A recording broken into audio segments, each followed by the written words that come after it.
Hi అండి, అందరూ ఎలా ఉన్నారు? ఈరోజు నేను మరో బ్రేక్ఫాస్ట్తో వచ్చానండి. నేను ఇప్పుడు చేసేది తట్టె ఇడ్లీ అండి. ఇది కర్ణాటక స్టైల్. దీనికి కావాల్సినవి ఇడ్లీ రైస్ అండి. 3 గ్లాసులు తీసుకున్నానండి. నేను ఏ గ్లాసుతోనో అయితే తీసుకున్నానో 3 గ్లాసులు ఇడ్లీ రైస్, ఆ గ్లాస్తో 1 గ్లాస్ మినపప్పు అండి, 1/2 గ్లాస్ అటుకులు, 1/4 గ్లాస్ సగ్గుబియ్యం అండి, 1 టేబుల్ స్పూన్ మెంతులు.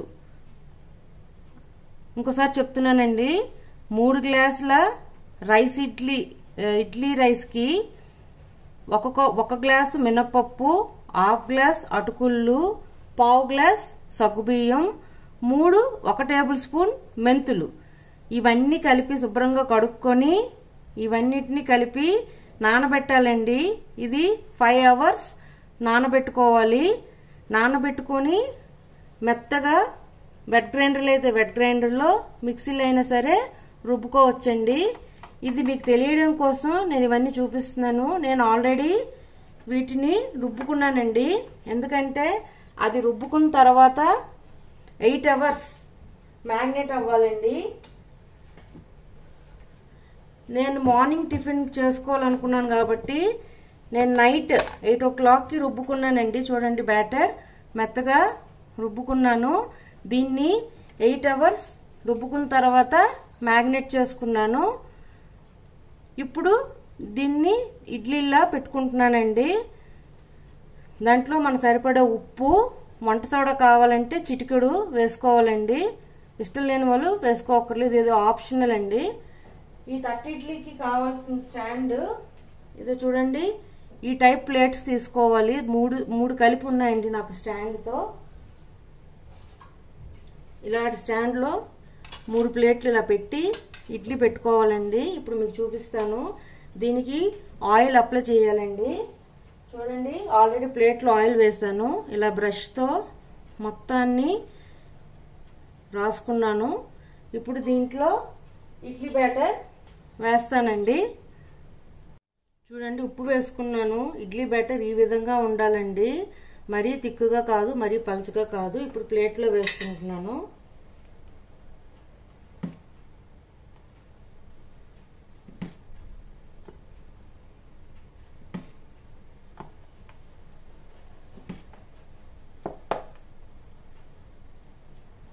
చూడండి, ఈ విధంగా ప్లేట్లో వేసుకోవాలండి. 20 మినిట్స్ అయిందండి.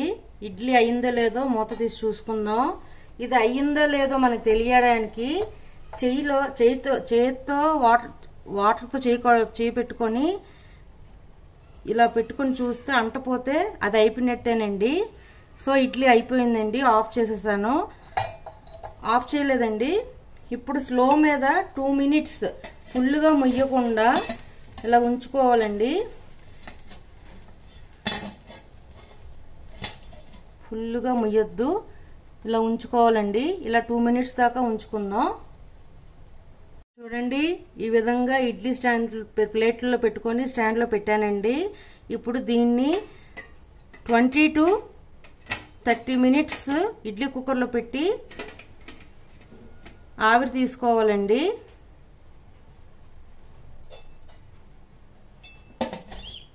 మీడియంలో పెట్టేస్తున్నాను, స్లో ఫ్లేమ్లో. అది ఇడ్లీలాగా ఆవిరి తీసుకోవాలండి.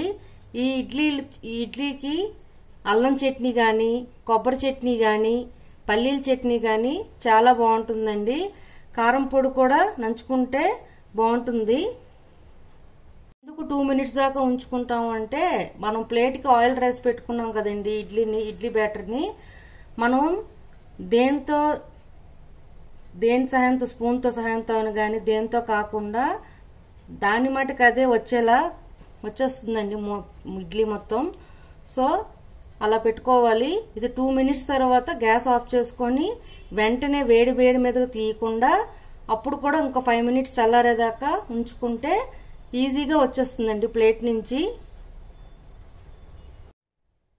2 మినిట్స్ అయిపోయిందండి. నేను ఇప్పుడు గ్యాస్ ఆఫ్ చేసేస్తున్నాను. ఇప్పుడు దీన్ని బయట తీసుకొని ఒక 2 to 5 మినిట్స్ దాకా అది చల్లారేదాకా బయట పెట్టుకుంటానండి.